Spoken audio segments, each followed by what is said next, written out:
As Sete Camadas da Identidade, de Pablo Marçal. Introdução. Neste livro vou falar com você sobre identidade e vou lhe contar a verdade sobre ela. Para conhecê-la, você precisa descobrir e desvendar suas camadas. A identidade possui 7 camadas, e uma das coisas que mais mexe comigo é saber que há pessoas que passam pela Terra sem saber nada sobre elas. Eu não preciso conhecê-lo para saber mais sobre você do que você mesmo. Basta alguém começar a conversar comigo para eu identificar os bloqueios que tem e se está ou não cumprindo seu propósito na Terra. Não sei se isso o incomoda, mas se alguém me dissesse isso, eu ficaria muito incomodado. Descobrir sobre as camadas da identidade lhe dará um poder terreno.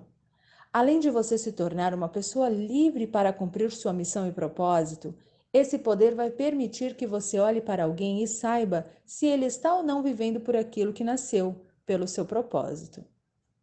A maioria das pessoas não cumpre o projeto, o seu chamado na Terra. Como descobrir isso? Através do conhecimento que lhe permitirá conhecer as camadas, o que tenho certeza de que vai mexer demais com você. Eu descobri isso por meio de uma experiência de uma década. Um dia, eu fui em uma viagem para Israel e quando eu estava no Mar da Galileia, Deus falou comigo exatamente assim. Nesse exato momento, você ativou a sua 7ª camada. Você não vai mais olhar para trás.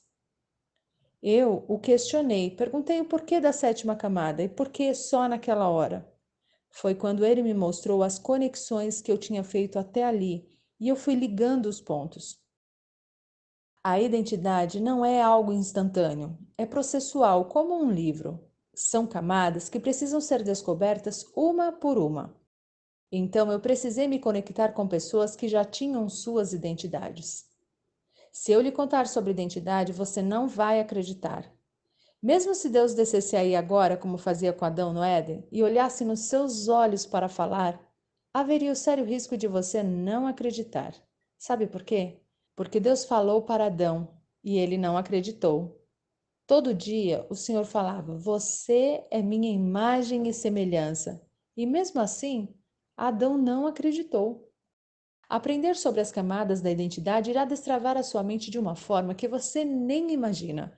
E eu vou lhe ensinar os processos. Eu precisei pisar em Israel para descobrir a 7ª camada.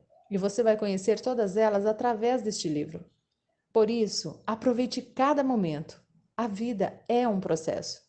Desfrute de cada página deste livro e absorva o máximo que puder.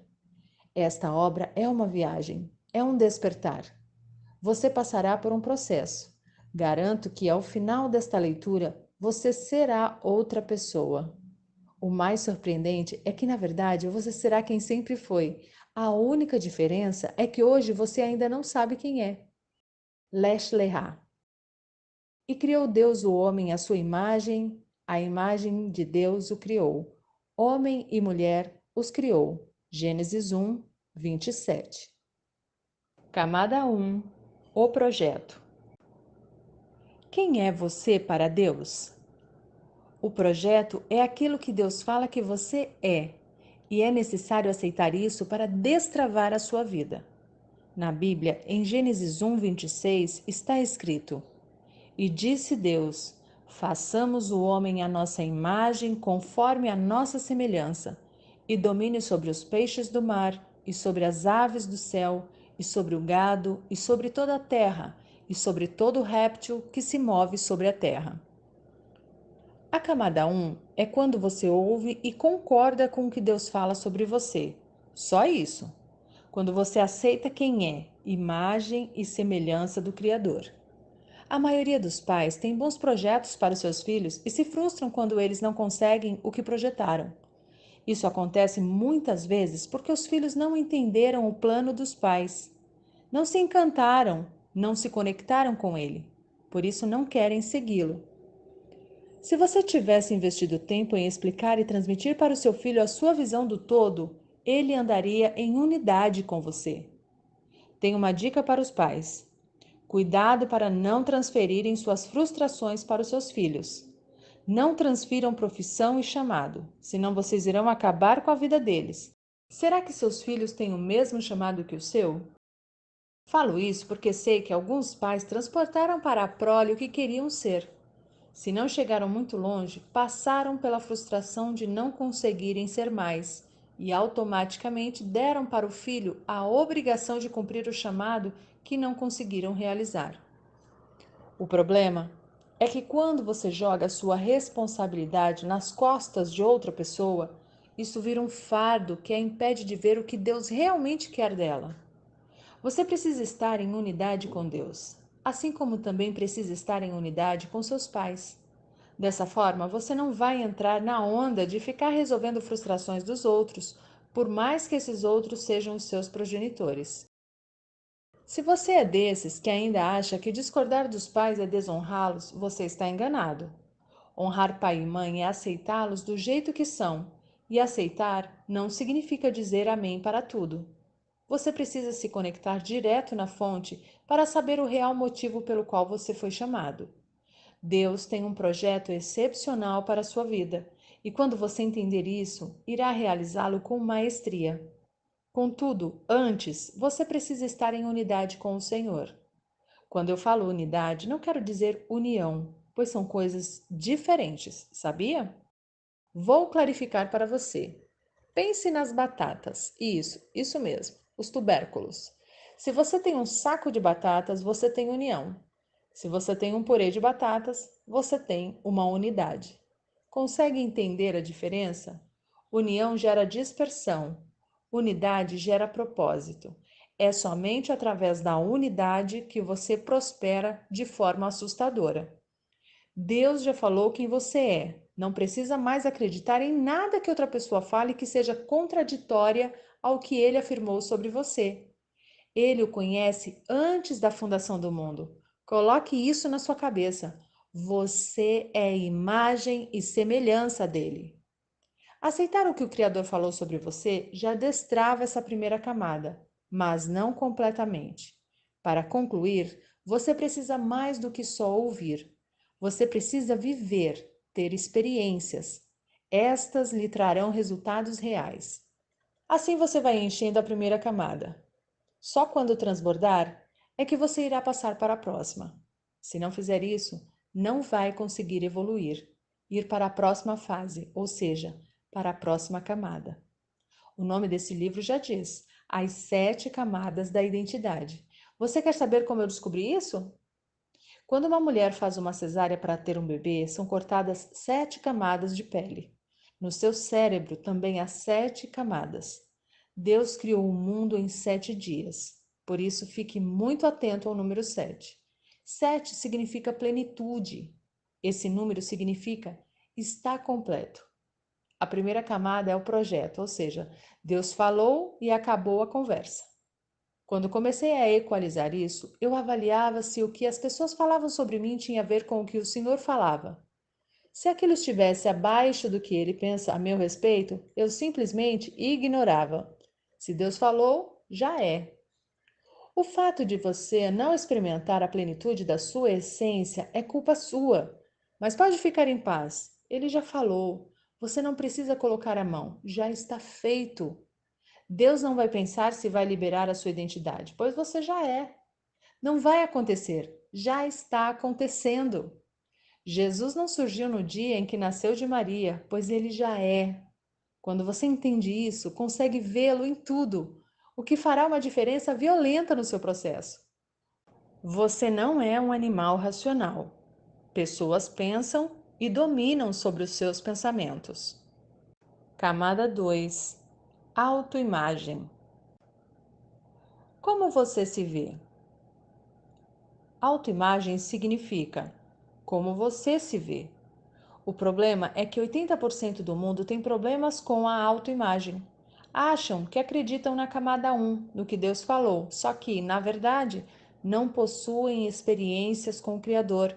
Por isso, fingem acreditar.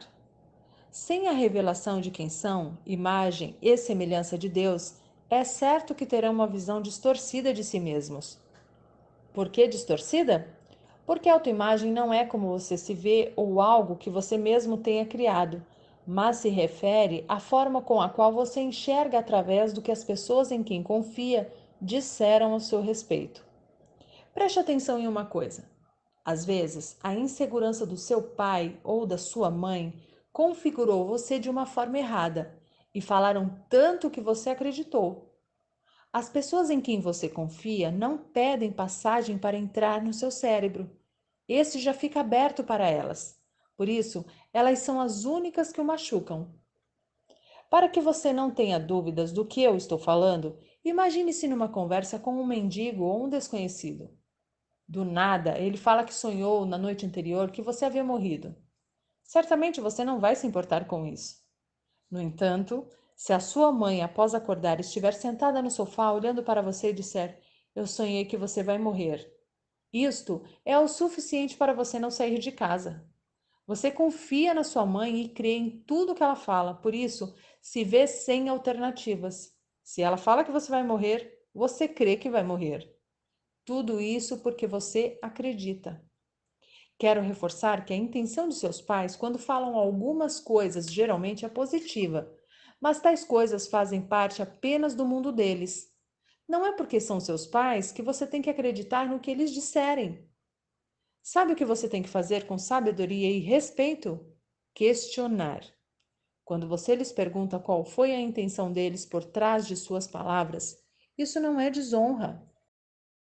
Você aprendeu que não pode perguntar, que questionar é desonrar, e isso é uma grande mentira. Só amigos de Deus fazem perguntas a Ele. Se você pode perguntar ao Criador, então também pode perguntar aos seus pais. Geralmente, quem não gosta de ouvir perguntas são pessoas que não têm respostas. Indivíduos livres não têm problema algum em serem questionados. Quando você conversa com uma pessoa religiosa, faz uma pergunta para ela e em seguida faz um segundo questionamento para o qual ela não tem resposta, isso já é suficiente para que ela o rotule como um rebelde ou o mande para o Hades. O rebelde da nova geração cristã é aquele que faz 3 perguntas que o outro não tem resposta, e esse é um grande problema dentro das instituições religiosas.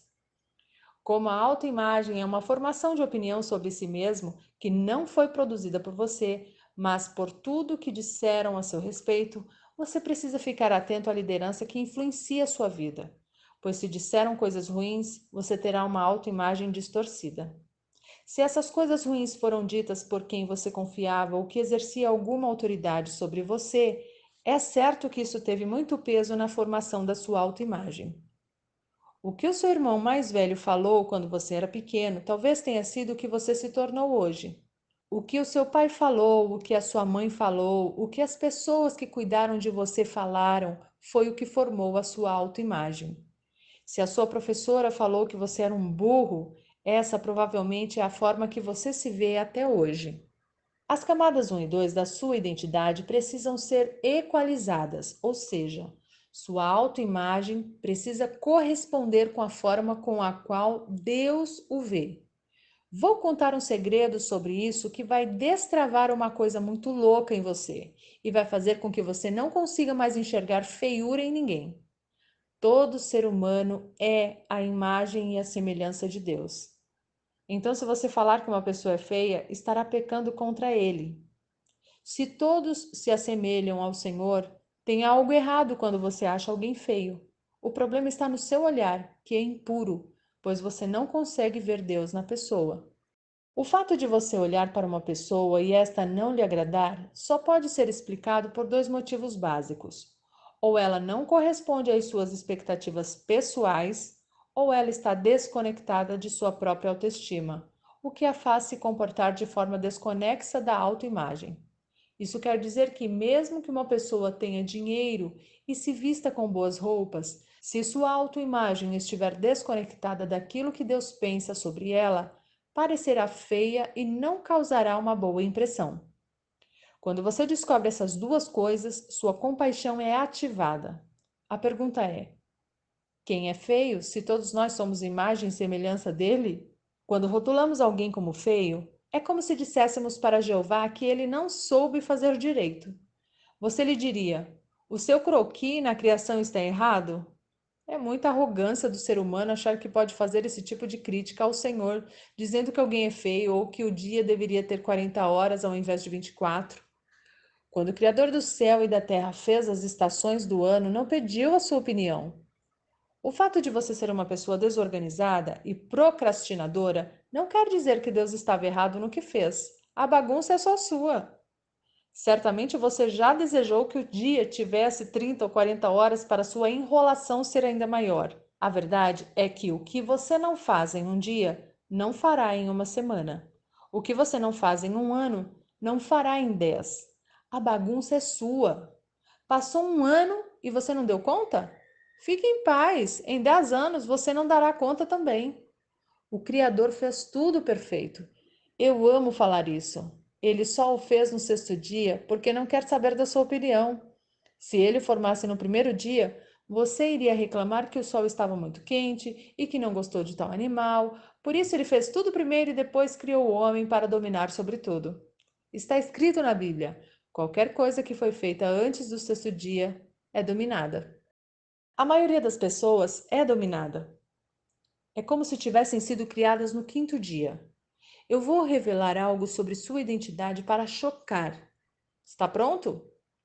Você não é um animal racional.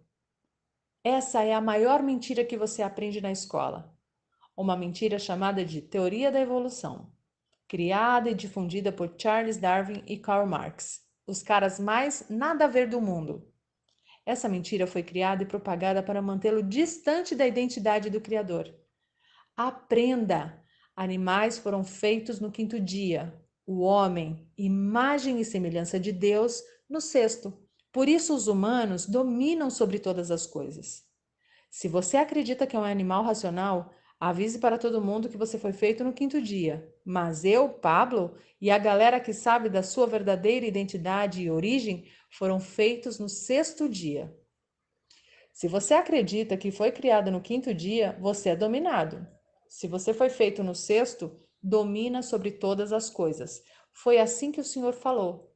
Confira em Gênesis 1, 26. Ter ouvido essa falácia, que é a teoria da evolução, mexeu com a sua autoimagem. De fato, você acreditou ser um animal racional. Animais agem por impulso. Pessoas pensam e dominam sobre os seus pensamentos.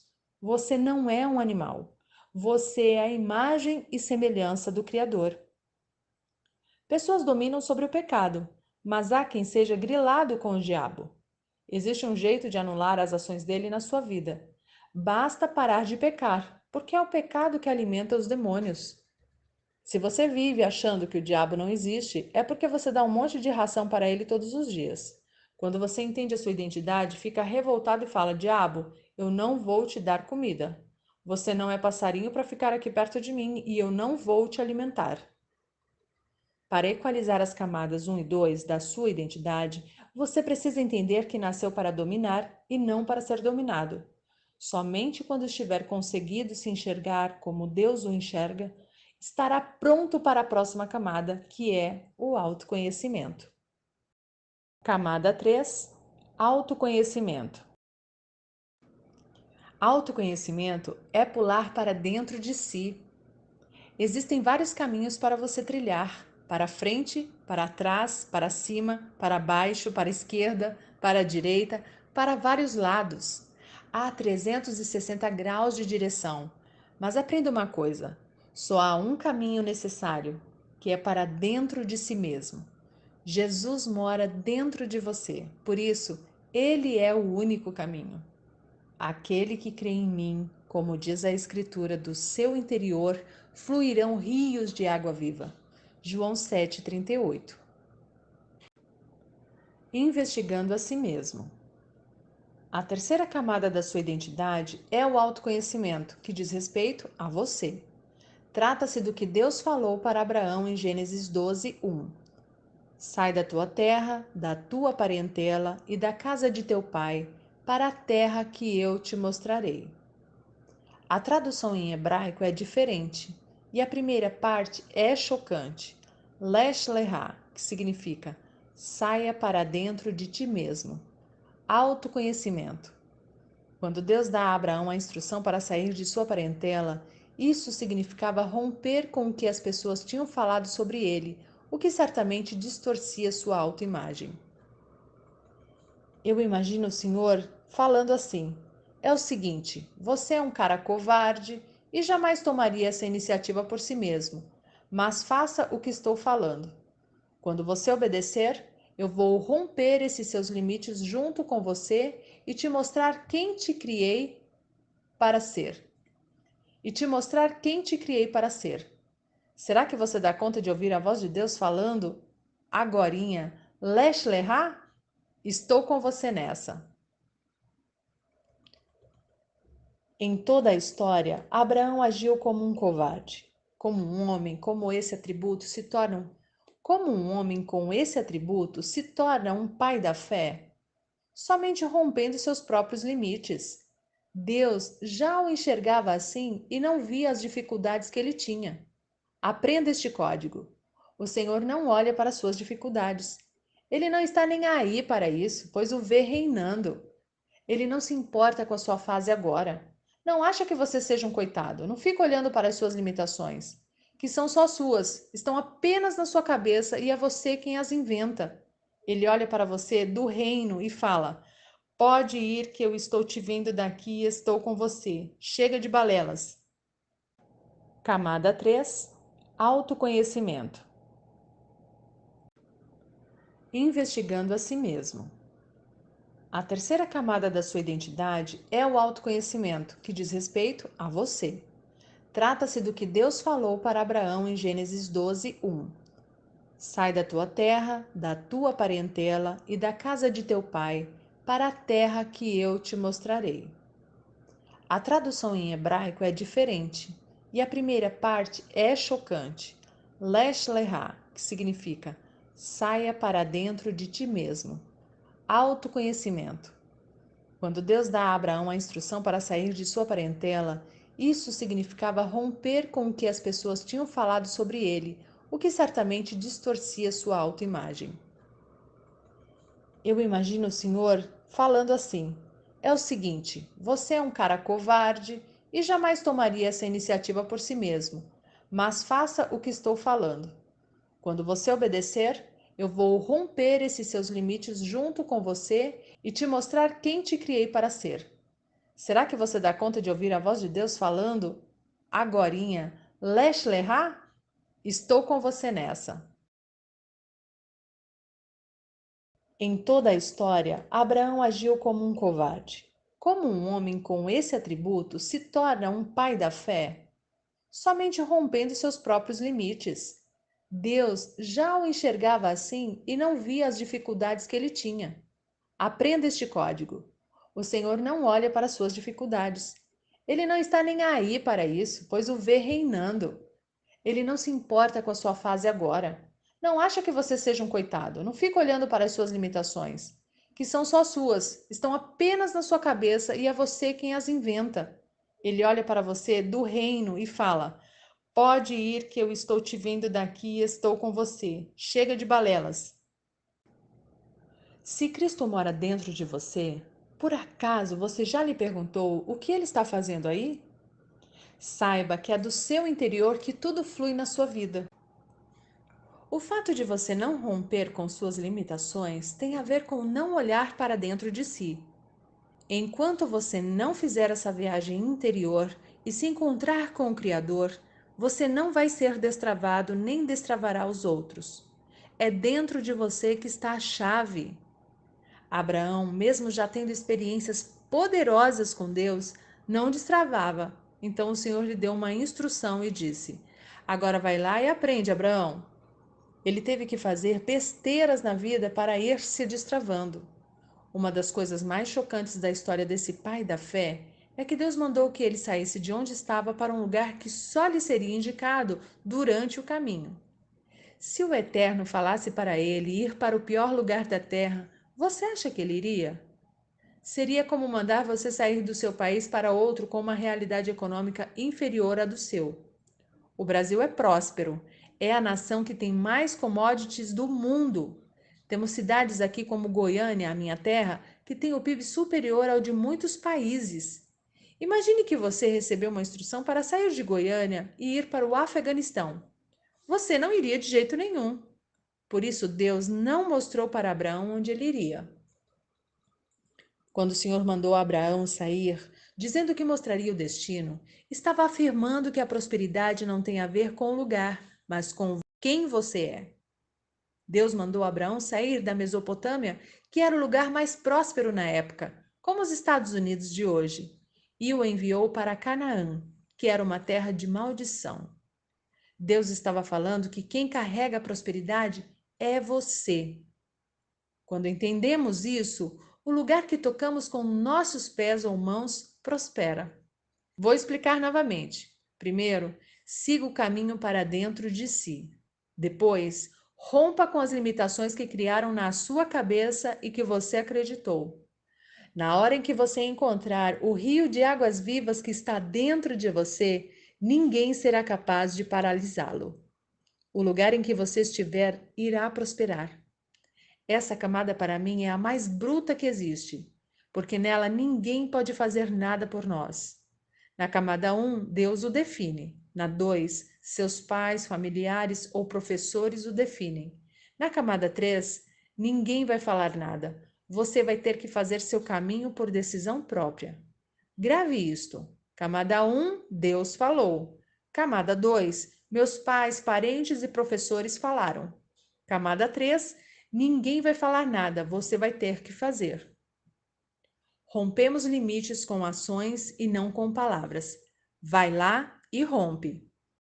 O limite é uma barreira que vai exigir uma ação para ser retirada do seu caminho. Você só terá autoconhecimento e descobrirá o poder que está dentro de você quando romper as barreiras com atitudes práticas.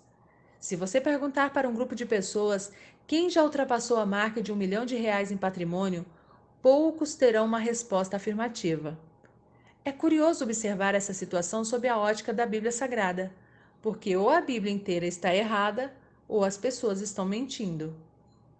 A Escritura fala que Deus é dono do ouro, da prata e de toda a riqueza.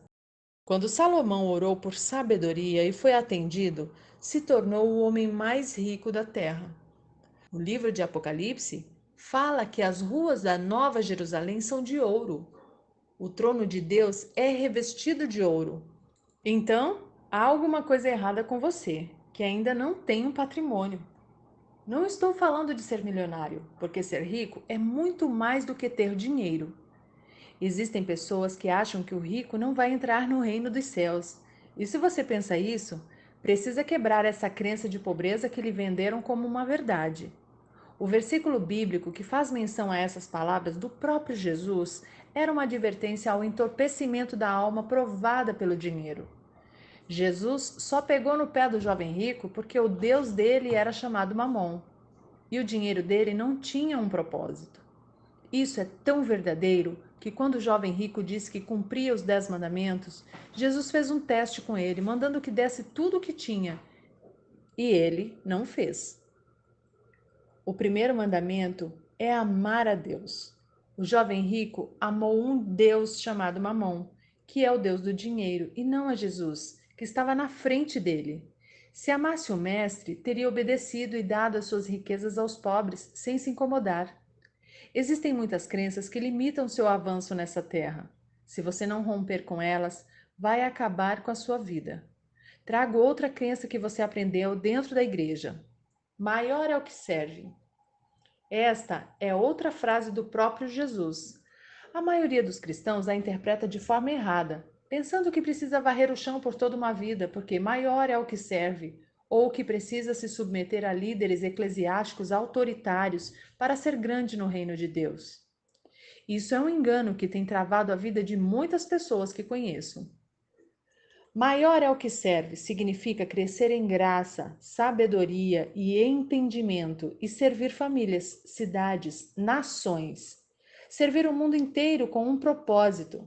Ser maior significa crescer em servidão. Os melhores servidores do mundo servem a muitos. Quando você fica travado por 10 anos servindo a uma única pessoa e em um único local, você se torna ultrapassado e obsoleto e certamente está fazendo alguma coisa errada. Você precisa romper para servir a um número de pessoas ainda maior. Em 2005, eu tinha um problema com gagueira. Era só eu me sentir pressionado que ficava gago. Se eu tivesse ficado na minha e me conformando com aquela limitação, eu seria gago até hoje. O meu rompimento foi entrar em uma vaga de instrutor de treinamento numa grande empresa de telecomunicações, onde trabalhei por 8 anos liderando muitas pessoas. O que me fez destravar foi ter sido desafiado por um colega que me disse: Se enxerga, cara, você não vai dar conta deste trabalho. Aquela fala mexeu comigo de tal forma que eu disse para mim mesmo: agora eu vou. Na hora do processo seletivo, eu esqueci de ficar gago. Acredito que o Criador proporcionou aquela situação por um motivo. Eu tinha que romper aquela limitação dentro de mim, senão não estaria onde estou hoje. Não acredito nesse papo que às vezes alguns falam para você, como um dia você estará em um palco falando para muitas pessoas, ou Deus quer te levar para as nações. Deus já lhe deu as nações como herança, mas se você não romper o que está aí dentro, não irá a lugar nenhum. Se você falhar, fique em paz, pois isso se chama humanidade. Se existir alguém que não falha, tem algo de errado. Essa pessoa é uma fraude. Falhar é parte do processo. Eu, Pablo Marçal, nunca vi um cristão que não falha. Já vi muitos que têm pose de super-herói, mas todos falham. A graça do Evangelho é que Jesus não está preocupado com seu pecado, com as suas falhas. Analisando as histórias bíblicas sobre homens que fizeram grandes coisas em seu tempo, vemos que eles cometeram muitos pecados, mas Deus nunca focou nas falhas. Ele focava na amizade. É o homem quem corre e se distancia do Senhor quando peca. Assim como Adão se escondeu dele depois de ter desobedecido comendo o fruto que não podia. Você pode ter encerrado este capítulo com a pergunta: o que eu preciso fazer, Pablo? A resposta é: mergulhe dentro de você e descubra tudo o que o Criador colocou aí. Encontre esse rio de águas vivas que está represado em você e o deixe fluir, romper, extravasar. Esse é o segredo da terceira camada. Camada 4. Seu quociente intelectual. Tomada de decisão. É o seu desenvolvimento complexo de raciocínio, a parte química do seu corpo, o cérebro. É uma parte importante da sua identidade, representa o seu consciente intelectual. Você jamais poderá confiar 100% nele, mas terá que desenvolvê-lo, pois é a sua capacidade intelectual que determina suas tomadas de decisão. São estas as suas escolhas que vão impulsionar as atitudes necessárias para destravar a sua vida e fazer com que o rio que está dentro de você continue fluindo. Quando observamos a forma como Jesus se relacionava com as pessoas, vemos que ele sempre promovia perguntas em seus diálogos. Isso ativava o raciocínio, o cérebro dos seus ouvintes. Logo, você precisa treinar o seu cérebro, pois quando ele não é treinado, você não desenvolve a capacidade de pensar e tomar decisões por si mesmo e sempre será manipulado pelos outros. Grave isso. Pessoas que tomam decisão não vivem por condição. A quarta camada da sua identidade só pode ser rompida quando você treina seu cérebro. Não há outra forma. Ir para a escola talvez tenha sido uma experiência muito ruim para você, mas o lado bom é que você aprendeu a ler e fazer contas. Dessa forma, seu cérebro já estava sendo treinado e para tomar boas decisões, você vai precisar fazer com que ele lhe obedeça. Somos corpo, alma e espírito, e desenvolver o cérebro é fator importante para um ser trino saudável, pois o corpo é uma dessas esferas e o cérebro faz parte dele. Muitas pessoas possuem a crença equivocada de que o cérebro não presta, já que ele está no corpo e o corpo é a carne, e a carne não presta para nada a não ser para distanciar o homem de Deus através dos prazeres desta vida. Não foi isso que você ouviu a vida inteira? No Éden, o nome dado era corpo, e hoje aqui na Terra nós chamamos de carne. Foi Deus quem nos deu este corpo para uma boa finalidade. Nós é que não o usamos da forma devida. Seu cérebro é uma máquina que você precisa saber usar, embora ele sempre o conduza para o pecado.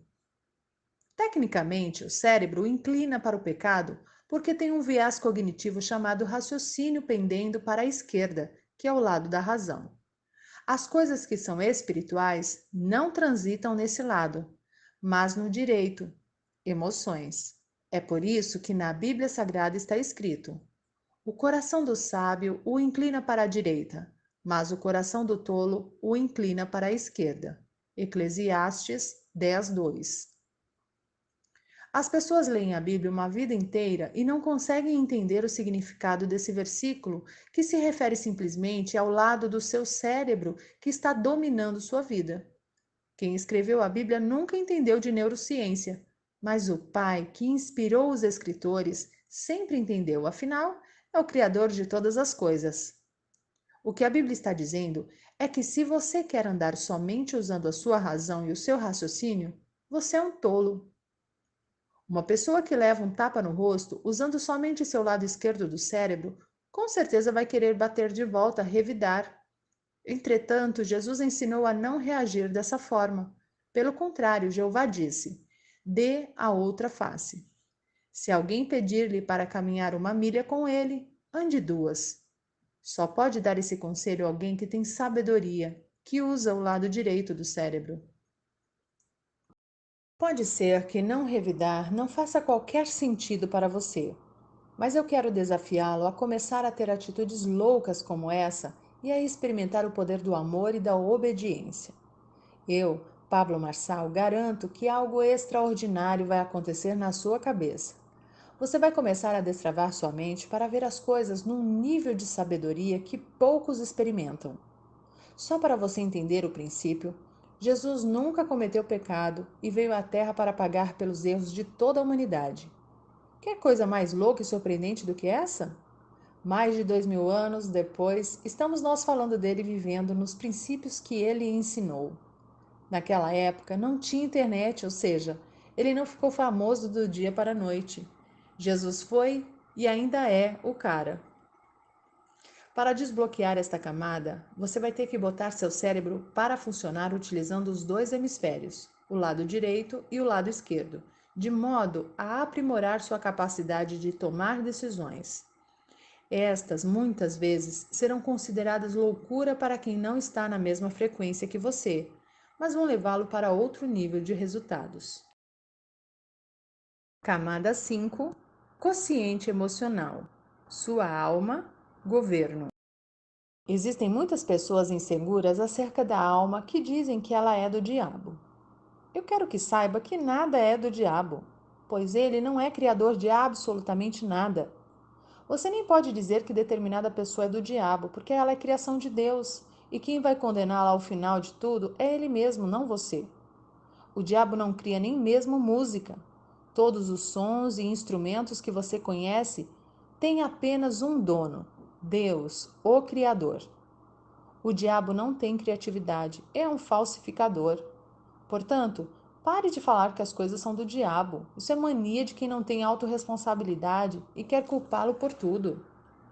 É muito provável que o próprio diabo se espante e diga: nossa, como falam de mim o dia inteiro. Eu não consigo atentar a terra toda, mas eles falam tanto de mim que parecem estar me chamando. O diabo não tem o tamanho da responsabilidade que você acha que ele tem. A responsabilidade das suas ações e de muito do que ocorre à sua volta é sua. E eu sei que é dolorido para muitos ler isso. O diabo tenta fazer você pecar no seu corpo, e a maioria esmagadora dos leitores deste livro cai facilmente na tentação do corpo. Quando você resiste a ela, Satanás tentará a sua alma, que é uma tentação contra o seu autogoverno. Quando você não consegue se governar, ele o derruba. Se você for aprovado no seu autogoverno, o diabo ainda investirá em tentá-lo no espírito, que está intimamente ligado ao seu relacionamento com Deus e ao propósito dele na sua vida. Com isso, ele busca interferir e fazê-lo se desviar dos planos divinos. Afirmo com toda certeza que Deus tem um plano para cada um de nós. Você não nasceu por acaso, não é um mero acidente de percurso na vida dos seus pais. Pode acreditar. Há um propósito para a sua vida. Por mais que você ainda não veja isso, Até o final deste livro você vai entender exatamente o caminho a percorrer para descobrir a sua verdadeira identidade. Em Mateus 4, quando Jesus foi para o deserto, a primeira coisa que o diabo falou com ele foi: Se você está com fome, transforme essas pedras em pães. Jesus respondeu que nem só de pão viverá o homem, ou seja, ele resistiu no corpo. Com certeza, Cristo estava com fome, pois estava jejuando há 40 dias. Nessa hora, o diabo percebeu que ele estava firme no corpo e que não iria ceder. Quais as tentações no corpo que você tem sofrido e não tem resistido? Será algum tipo de vício, drogas, compulsão sexual ou alimentar? Estas perguntas são para ativar a sua mente, fazê-lo sentir raiva do diabo e pensar em quem é que anda governando a sua alma. Vendo que Jesus resistiu, o diabo investiu na alma dele e perguntou: Por que você não pula deste penhasco? Novamente, o mestre se lembrou das Escrituras e respondeu: Está escrito: Não tentarás o Senhor teu Deus. Esta fala nos mostra que quem tem governo mental vai sempre se lembrar das Escrituras para resistir. Não importa a sua religião, leia a Bíblia. Ela não tem a ver com religião. É o livro mais lido na face da terra e lá há respostas prontas para você dar ao diabo e também para lidar com muitas outras questões. É um manual de vida. Sua alma é dividida em mente, vontade e emoções. Destes três, a sua mente é quem exerce o governo. Quando Jesus venceu no corpo e na alma, o diabo insistiu: Jesus, se você me adorar, te darei todos os reinos da terra. Novamente, Cristo usa a palavra: somente a Deus adorarás e prestarás culto. Assim, Jesus venceu a tentação no deserto. Essa última tentativa diabólica buscou atacar a esfera do espírito, que é o assunto referente à sexta camada da sua identidade. Neste capítulo, você aprendeu que precisa exercer o governo sobre suas vontades e emoções e que não dá para passar a vida inteira responsabilizando os outros e o diabo pelos resultados que você não tem. Assuma a bronca, obtenha as armas certas e caia para dentro da sua vida. Camada 6. Quociente espiritual. Seu propósito. Quando o diabo tentou atacar Jesus em seu propósito, oferecendo-lhe todos os reinos do mundo em troca de adoração, ficou frustrado porque Jesus estava blindado com a palavra. Pode-se observar nas falas do diabo que a todo tempo ele tenta colocar uma dúvida na cabeça de Cristo, pois dizia: Se tu és o Filho de Deus, faça tal coisa. Toda vez que Satanás quiser roubar seu propósito, vai jogar uma dúvida na sua cabeça para o confundir. Essa condicional acaba nos fazendo cair na armadilha dele e nos esquecer da nossa verdadeira identidade. O se é um instrumento de dúvida apenas do interlocutor. Se você contra-argumenta, a dúvida encontra uma brecha na sua mente. Jesus não viveu uma crise existencial quando teve sua identidade questionada pelo diabo, pois não teve dúvidas de quem era. Assim como Jesus, você precisa ter certeza da sua identidade em todos os momentos da sua vida. Em Mateus 3, no batismo de Jesus, Deus disse: Este é meu filho amado. Ao se batizar e levantar das águas, essa foi a frase que ele ouviu do Pai e que encheu o coração e a mente dele de tal forma que não havia espaço para dúvidas. Logo depois desse acontecimento, Cristo foi para o deserto, cenário onde ocorreu a investida satânica contra sua identidade. Se o próprio Filho de Deus foi tentado, não tenha dúvidas de que você também terá que passar por tentações. Você está preparado? Ou vai ficar patinando sem saber quem é, nem para onde está indo? Este livro vai ajudá-lo a encontrar a mesma força que havia em Jesus. A autoimagem do Filho de Deus era consolidada. Particularmente, penso que quando ele viveu momentos difíceis, sempre se lembrava da voz de sua mãe: Filho de Deus, fruto do Espírito Santo, eleito do Senhor, vencedor. Eu tenho certeza de que era assim que Maria lhe chamava. O pai não entregaria seu filho para ser cuidado por uma mulher fraca, que não soubesse o seu papel. Quando você está no deserto, passando por momentos difíceis, Vai se apegar às palavras que ouviu das pessoas que mais ama, aquelas que mais tiveram influência sobre você. Por isso, a importância de confrontar sua autoimagem e equalizá-la com o que Deus falou ao seu respeito. Deserto é lugar de autoconhecimento. Todos os grandes homens da Bíblia precisaram passar por ele para romperem e descobrirem sua identidade. Eles precisaram sair de onde estavam e passar pelo deserto para tocar o terror na sua geração. Falo isso com propriedade, pois também sou teólogo. Deus gosta de pessoas que se movimentam. É preciso olhar para dentro e romper com toda a imagem errada que você tem de si mesmo. O lugar mais favorável para fazer esse mergulho interior é o deserto. Não há outro. Existem algumas pessoas que dizem que Moisés não cumpriu seu propósito de vida porque não entrou na terra de Canaã. Elas se enganam, pois o propósito divino para ele era levar o povo até lá, e ele cumpriu. O propósito de José não era ser governador do Egito, mas alimentar e salvar uma nação. Quando ele foi expulso de casa, Deus disse que o propósito dele era cuidar daqueles que o haviam magoado e rejeitado. O seu propósito está diretamente ligado aos bloqueios que você sofreu e que precisa romper. Davi foi a pessoa menos provável e mais excluída quando pensaram em estabelecer um rei. Ele sequer morava com seu pai. Quando o profeta chegou para ungir o escolhido para o cargo, tiveram que mandar chamá-lo, pois apenas os seus irmãos estavam presentes. A camada do autoconhecimento não depende da fala de ninguém, mas somente de você atravessar o deserto que o Senhor o mandou romper. Esta camada vai exigir relacionamento com Deus para descobrir o seu propósito durante o processo. O Criador ama processos, por isso fez todas as coisas em 7 dias.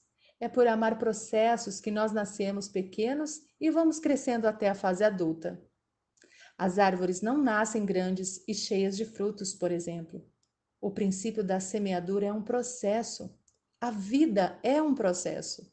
Repita em voz alta: eu não vou atrapalhar o processo do Deus vivo na minha vida. Quando olhamos um jovem de 17 anos, podemos dizer que ele está 30 anos atrasado para cumprir seu propósito. Isso porque Deus não o enxerga com essa idade, pois se estiver andando em sabedoria, ele vai operar nele e através dele com o dobro da sua idade. Repare em Salomão, um homem tão sábio que se existisse alguém que vivesse 900 anos, jamais teria a sabedoria dele. Seu patrimônio estaria estimado hoje em 3,4 trilhões de dólares. Ele foi o homem mais rico da face da Terra. O segundo homem mais rico foi Andrew Carnegie, o gigante do aço. Em 1906, sua fortuna foi estimada em 480 bilhões de dólares. O terceiro homem mais rico da história é Jeff Bezos, com mais de 119 bilhões de dólares. Este último, para obter a fortuna de Salomão, precisaria de 900 anos de vida com rampas exponenciais de resultados que deveriam aumentar seu patrimônio 28 vezes para se igualar ao do sábio. Salomão foi um homem que rompeu com todas as camadas de sua identidade. Ele destravava tudo que aparecia na sua frente, mas tinha um problema sério que o fez terminar mal os seus dias na terra. Sinceramente, espero que não venhamos a cometer o mesmo erro. Salomão tinha uma fraqueza grande com mulheres, e a influência delas fez com que ele desagradasse a Deus, cultuando a outros deuses. A Bíblia fala que melhor é o fim do que o começo. Foi o próprio Salomão quem registrou isso baseado em sua trajetória.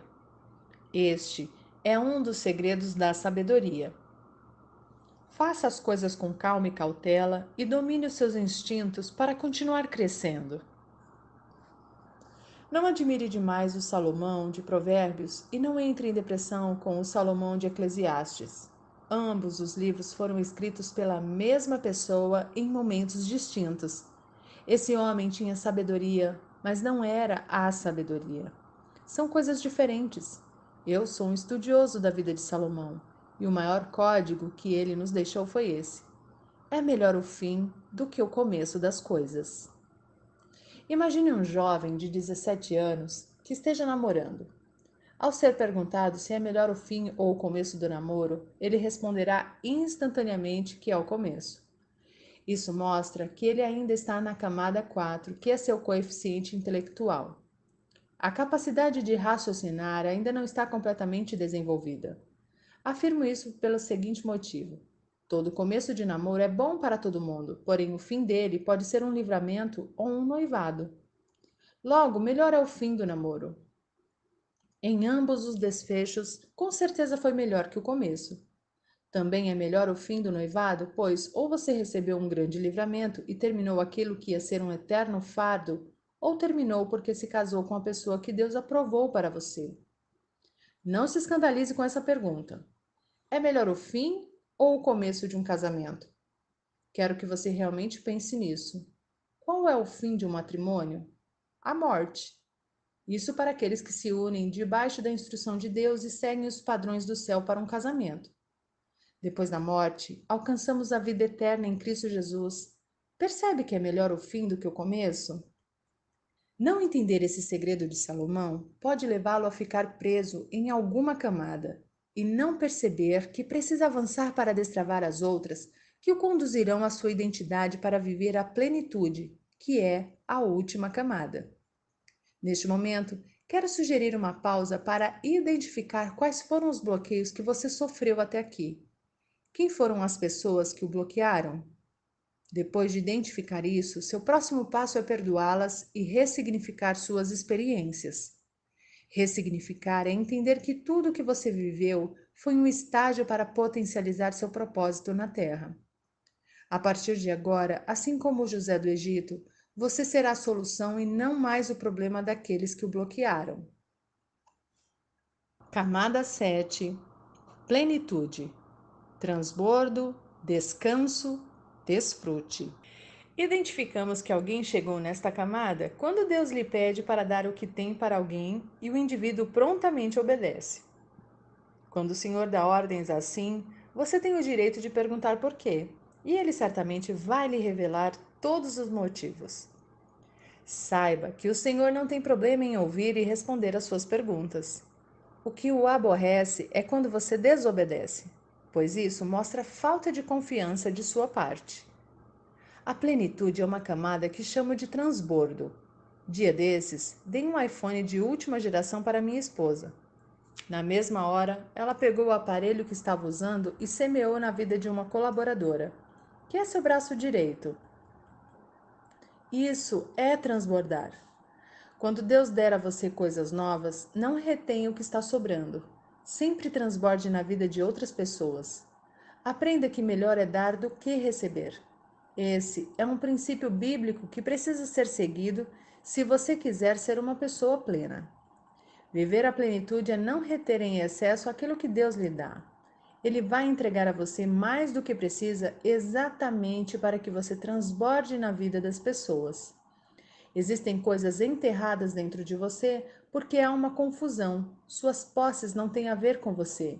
Trata-se de nós, do coletivo. Quando você transborda na vida de outros, aquilo que está dentro de você, mais e mais lhe é acrescentado. Deus dá semente ao que semeia, e esse é outro princípio bíblico. Você precisa ser um semeador para receber mais sementes, pois só quem semeia recebe mais. Jeová não entrega sementes para quem retém. O transbordo é só para quem tem a certeza da plenitude.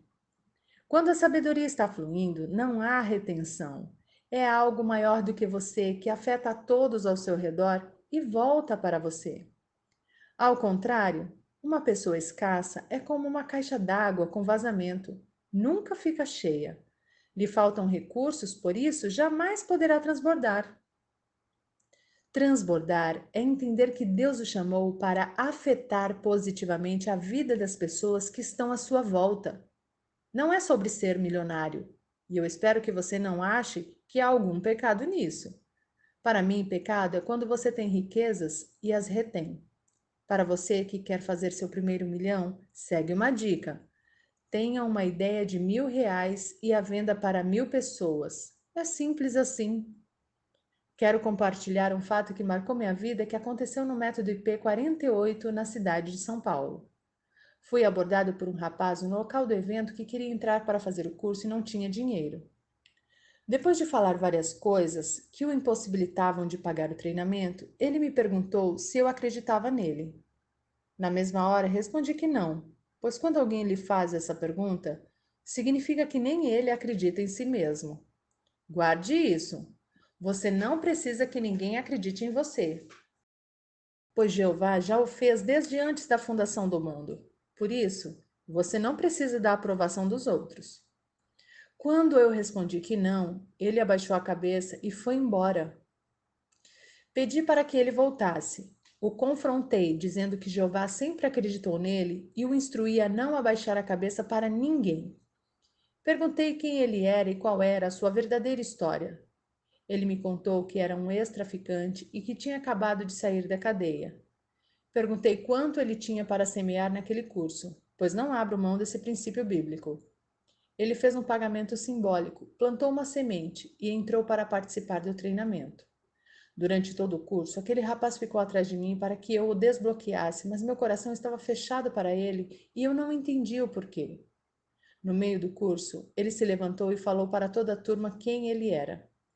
Muitos ficaram surpresos, outros preocupados, e uma mulher se levantou e disse: Agora entendo por que vim com 2 relógios para este treinamento.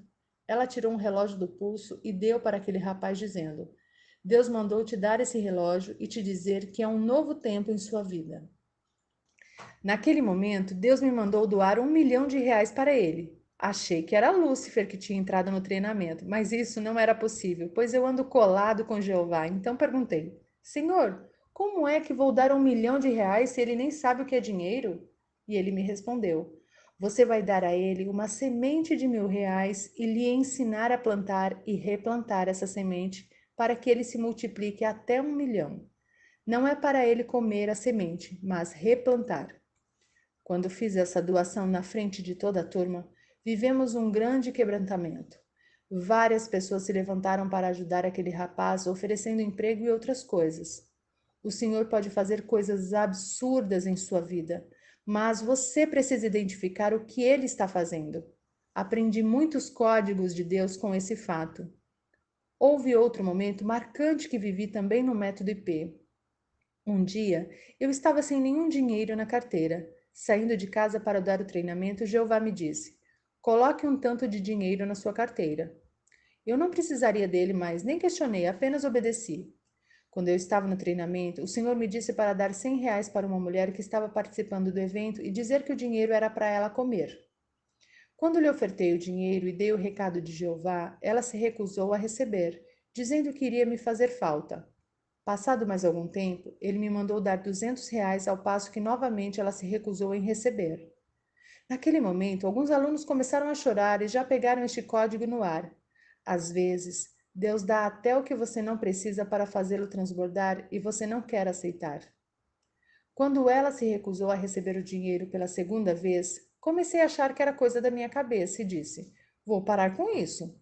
Foi quando Deus falou: Agora pega tudo o que está na sua carteira e dá para ela. Eu tinha certeza de que ela iria recusar, mas para minha surpresa, ela aceitou. Senti-me leve. Nesse momento, havia um rapaz na turma que estava longe dos caminhos de Deus e começou a dar uns trimeliques dizendo que ele o estava mandando falar algo. O jovem estava confuso, pois como Jeová poderia estar usando ele se estava desviado da igreja? Guarde esta informação. Quem se desvia é escravo que tem um dono. Filho não se desvia. Isso é conversa de gente religiosa. Você pode ter soltado a mão do Senhor, mas a dele continua estendida em sua direção para o ajudar a andar sem tropeçar. Não tem como fugir de um amor que é perseguidor. Se esse é o seu caso, segure a mão dele de novo. Acredite. Esse rapaz se acalmou e disse para a mulher que havia doado o relógio para o ex-traficante: Deus manda você pagar o almoço de todo mundo hoje. Depois olhou para mim e falou que eu deveria dar tudo o que eu tinha na carteira para ela. Achei estranho, pois eu disse que já havia dado tudo. Quando peguei a carteira e olhei, aqueles R$ 200 que ela havia se recusado a receber estavam em outro compartimento. Quase desmaiei quando vi, pois tinha certeza de ter doado tudo. Essa foi mais uma evidência de que Jeová estava na parada. Só ele para saber que havia ficado dinheiro na minha carteira. Fomos almoçar e alguém perguntou: "O que temos para aprender com isso?" Foi quando uma menina se levantou e disse que estava orando para que Deus fizesse alguém pagar o almoço dela, pois não tinha como comer. Outro rapaz se levantou e disse: "Jamais falaria isso, pois aqui há muitas pessoas bem-sucedidas, mas eu e minha filha também não tínhamos como almoçar hoje." Outra pessoa se levantou dizendo a mesma coisa. Nessa hora a casa caiu. Deus já sabia que aquele povo estava precisando e tocou no coração de quem não retém para abençoar. Quando Deus mandar, não tenha problema em dar, não retenha. O que Deus vai fazer não é da sua conta, seja parceiro dele. Paulo, o apóstolo, era ensinado por Gamaliel e era cidadão romano. Ele era o cara, mas quando Jesus ativou a identidade dele, escreveu sozinho 75% do Novo Testamento. Caso você não saiba, Paulo era um perseguidor de cristãos e consentiu com a morte de muitos. Nós julgamos as pessoas pelas falhas que cometem. Deus a julga pela sua identidade.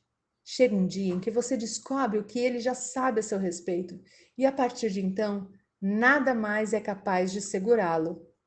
Não se escandalize com o que vai ler agora. Existem vários homens na terra que nunca entraram numa igreja, mas que são plenos e transbordantes. Em seu íntimo, eles aceitam a Deus e usam seus princípios em suas vidas. Ajudamo-nos como igreja para salvar outras famílias, pois a instituição é formada por famílias reunidas em unidade com o propósito de salvar outras. A verdadeira identidade da igreja é a família. Muitos estão confundindo as coisas. Precisamos ser como ele é. Ninguém precisa nos dar nada, pois há um rio transbordando dentro de nós e devemos deixá-lo fluir. Diga em voz alta: do meu interior fluirão rios de água viva. Para destravar as camadas da sua identidade, você precisará ter experiências e dar resultados. Se ficar apenas em sua mente, você vai ficar travado por toda a vida. A plenitude de Jesus foi provada na hora da crucificação, quando ele transbordou sangue. Ele já estava transbordando no Getsêmani, quando suou sangue. Quando esse fenômeno ocorre, o cérebro do indivíduo já está entrando em pane. O segundo passo é o desmaio, um apagão total. Foi nessa hora que ele suplicou ao Pai que, se possível, afastasse dele o cálice. Era como se o Pai dissesse: "Você já está transbordando, agora pode ir para a crucificação." Somos vitoriosos em Cristo porque ele transbordou por nós. Chega de balela na vida, de religiosidade e das suas teorias infundadas. Experimente as fases e as estações que Deus fez para você. Viva no seu tempo o processo que ele preparou e saiba: a velocidade acelera, a pressa pula etapas. Não tenha pressa de viver os processos. Esteja disposto e tenha velocidade. Uma etapa vivida com pressa vai fazê-lo pular ciclos que lhe farão falta posteriormente. Diga em voz alta: eu não vou pular etapas. Eu vou acelerar na velocidade que Deus quer. Comece logo o que você está procrastinando para fazer. Encare o processo e tenha um compromisso sério consigo mesmo para destravar as fases da sua vida. Falamos sobre o projeto, a autoimagem, o autoconhecimento, o corpo, a alma, o espírito e a plenitude. As camadas da sua identidade. Em qual delas você está? Destrave cada uma dessas etapas e certamente será capaz de destravar outras pessoas. Uma última dica: observe se há criaturas em seu caminho que são impedimentos para você avançar e trate de superar esses obstáculos. Preste atenção, não é para sair expulsando as pessoas da sua vida. Basta seguir em direção ao seu propósito que elas naturalmente não conseguirão andar na sua velocidade. É só você tomar conta da sua vida. Não sofra quando olhar para trás e ver quantas pessoas ficaram pelo caminho. Elas terão as mais variadas desculpas e apelos para não o acompanharem nesta caminhada. Algumas podem querer usar de artifícios para fazê-lo permanecer no ritmo delas. Fique atento. Quem está ligado no mesmo propósito que você vai dar um jeito de acompanhá-lo. Conecte-se com as pessoas que já estão no alvo para o qual você está indo e não com aquelas que não dão conta nem de entender o que está acontecendo em sua vida. Não se esqueça do que o Titi sempre fala: vá cuidar da sua vida. Decorando o processo. Camada 1: aceitar o que Deus falou a seu respeito. Camada 2: ressignificar o que aconteceu em seu passado.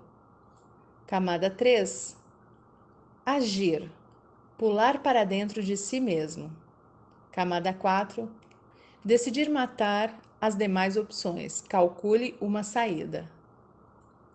Camada 5: governar sobre sua alma. Camada 6: direcionar o seu espírito. Camada 7: desfrutar o transbordo. Deixe seu like. Os inscritos no canal são avisados assim que sobem novos conteúdos. Então, para não perder nenhuma novidade, clique na palavra inscrever-se que está bem aqui abaixo. Obrigada e até o próximo audiobook!